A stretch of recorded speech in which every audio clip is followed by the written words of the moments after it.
Hi artists, so I want to continue on telling you about some of the famous artists that have done different things through the years and talk about this time Expressionism.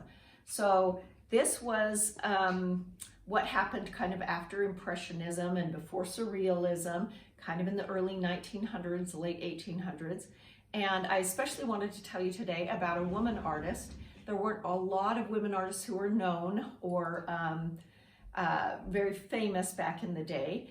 And this was a woman who was from Russia. She was really interesting, raised by her grandmother was a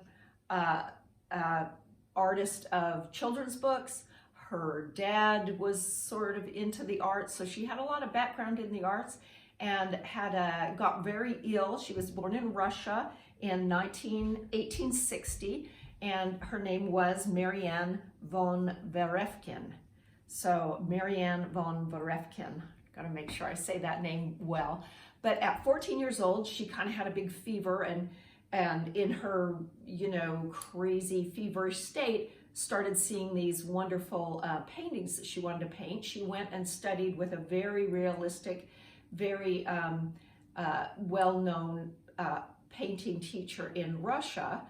But as it turned out, in a hunting accident when she was 17 years old, she shot herself through the right hand. She was right-handed, so she started painting with her left hand. It didn't stop her, but because of that, it kind of turned a page for her. Her parents died, and she went to live in Germany and grouped together with this very famous group of male artists mostly, and as they were trying out different philosophies of art and experimenting with different styles. The Impressionists had just been in and out, and now they were exploring Expressionism, which is using paint to express something, to show what was inside your soul, a spiritual truth, an emotion like anger or happiness. And Expressionism came on the scene with very different ways of painting. So this is I'll show you some of her work, and it's on the computer, so hopefully you can see it, but she had a really unique way and very much pushed colors as being not realistic, imaginary colors, imaginary landscapes.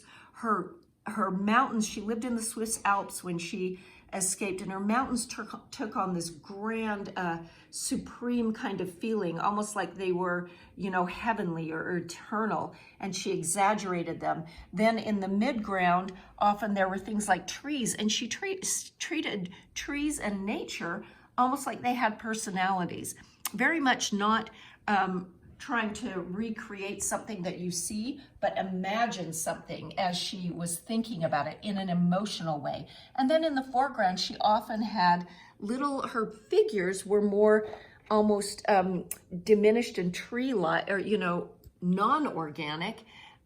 They became kind of more just black silhouettes and bent over often, and very just organic shapes, not really human and not really with personality. So when you look at those, I want you to question kind of, what do you see? What do you think about that? What does it make you feel? What do you wonder? So as you experience her work, I want you to come up with your idea of what story you want to tell. And we're going to do it in the style of Marianne von Werefkin. And in that, we'll also explore space, which has a background, a midground, and a foreground. So these three things are what we're going to look at. So I made, in the background, I want you to do big mountains of whatever sort. She had all different kinds of mountains and different colors, but they were all super exaggerated and gigantic and impressive. Then some organic things, like her houses were almost creature-like, and her trees had little personalities and bent around. So something in the midground of trees or houses.